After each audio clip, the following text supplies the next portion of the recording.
ang dapat na challenge ay dito sa ating mga korte. At ang pinal na desisyon ay sa Korte Suprema. So, yan yung sa aking palagay. Sinasabi nga ng Philippine government na nung ibang opisyal, no, na mahirap daw dito ang kaso sa Pilipinas kasi baka hindi patas. Paano natin masabi yan? We are presently under the Marcos administration na kinakalaban ang yung grupo ni dating Pangulong Duterte. So, paano natin masasabi na bias yung korte o yung gobyerno bias in favor of the group of former President Duterte? Yun lang sa aking palagay dahil alam nila na mahihirapan silang kumuha ng sapat na ebidensya laban sa kay dating Pangulong Duterte na magtuturo na may kinalaman si dating Pangulong Duterte at magtuturo no sa mga matataas na opisyal kasi kung meron silang ebidensya baka limitado lang ito sa ibang personalidad na mga pulis.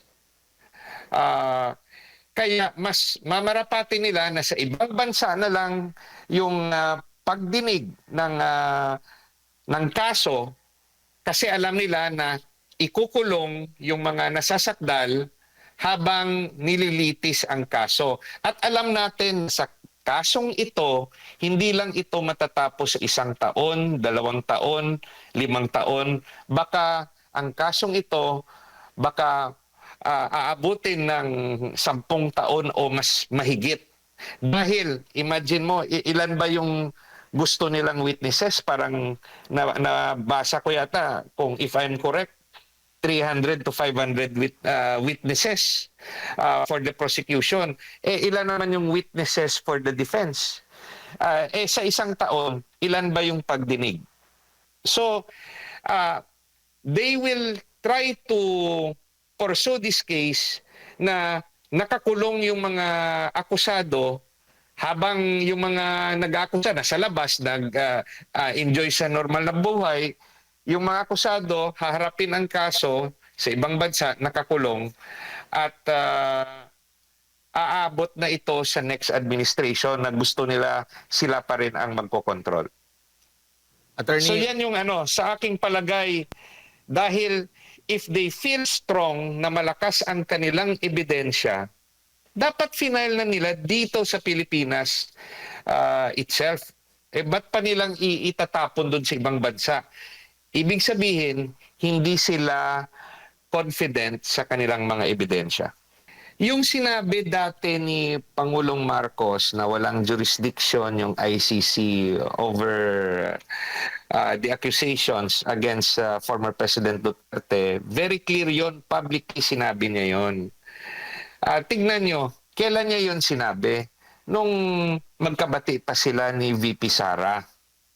Pero nung hindi na sila magkabati, pinadaan nila sa Interpol ang usapin. So, ang punto natin, kahit sinabi na ng presidente, pwede niyang baguhin ang kaniyang direktiba o pwede niyang baguhin ang kaniyang polisiya. Sasabihin niya lang naman na hindi niya pipigilan ang mga opisina na gumawa ng investigasyon kaakabay sa paghingi ng tulong ng ordinaryong Pilipino na makamit ang kanilang hustisya. So, basically, itong usapin nating lahat ng ito, no, nagsasanga-sanga na.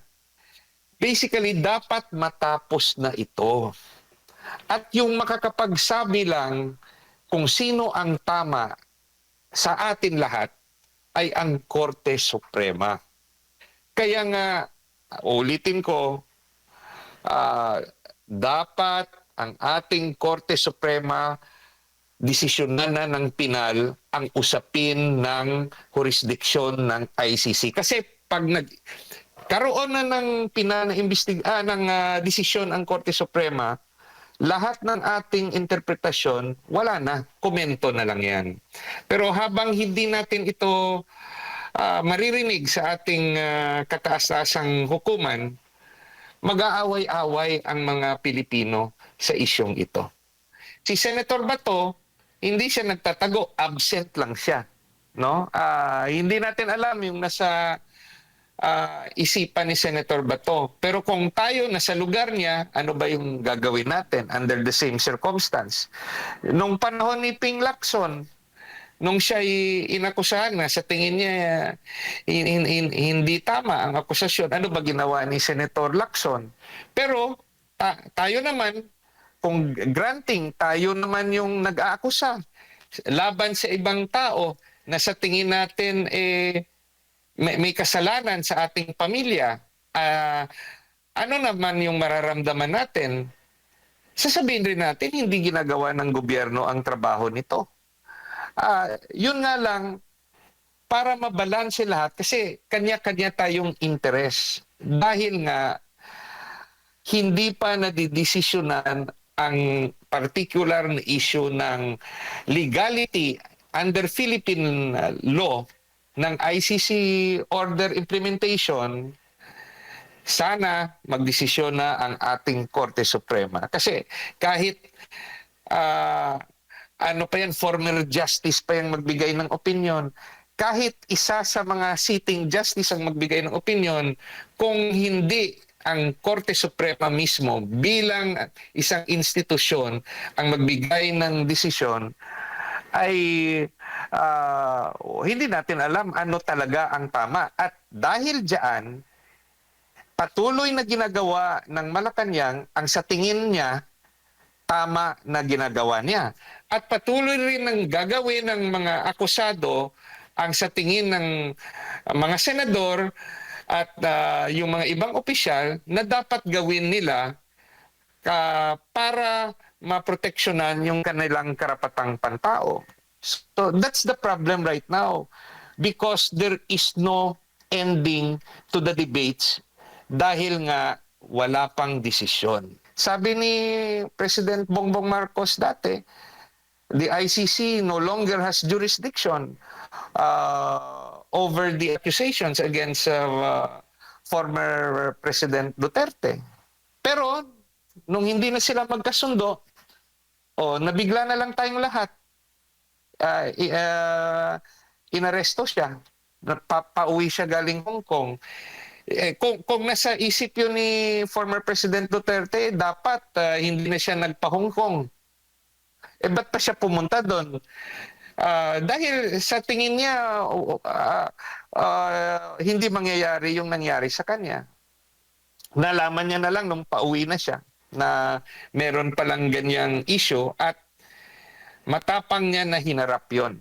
No? Pwede siya sanang magtago doon sa Hong Kong, humingi ng political asylum sa ibang bansa, pero hindi niya ginawa. Nagdesisyon siya na nagbibigay siya ng tiwala sa justice system ng Pilipinas, nagbibigay siya ng tiwala sa Korte Suprema.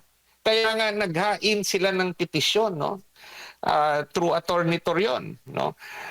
Yun nga lang, ako'y nagtataka, bakit hindi pa rin dinisisyonan ng Korte Suprema? It's way too late. Yung tao nandun na sa ibang bansa. Ito'y susunod na naman yung mga iba nating kapwa Pilipino. Sana tapusin na ng ating Korte Supremang issue na ito at magbigay ng desisyon. Yung dapat lang sa atin at tayong mga mamamayang Pilipino, ang dapat na sa isip natin, despite the new issues, despite the old issues, yung isang issue na malaki na problema ng ating bansa ay ang issue ng korupsyon. No? So, pwedeng pagsabayin yung iba't ibang issue, pati nga yung issue ng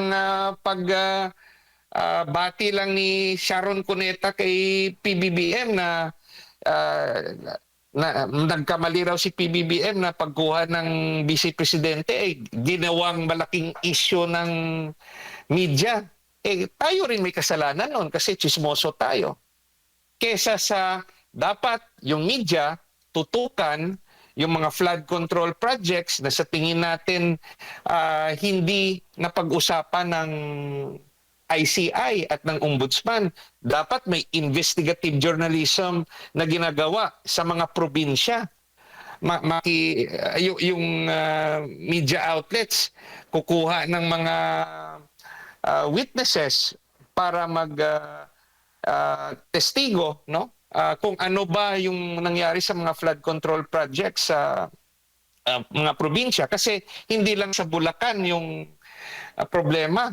Hindi yung palasyo naman lagi nating nakikita na yung investigasyon doon sa Davao region nung nasa Ilocos region na sasabihin na walang flood control ghost project, kundi yung problema raw dahil kulang lang sa pondo. So it is the role of media to remind us and to direct us to the right topics, hindi yung Sharon Cuneta's comment sa pagpuri niya kay PBBM at pagsabi na nagkamali ng pagpili ng Vice President. Tayo rin may kasalanan dahil na binibigyan natin ng topiko ang mga Pilipino na hindi importante. At inuulit ko na importanteng topic na dapat hindi mawala sa atin, ang vote counting machine.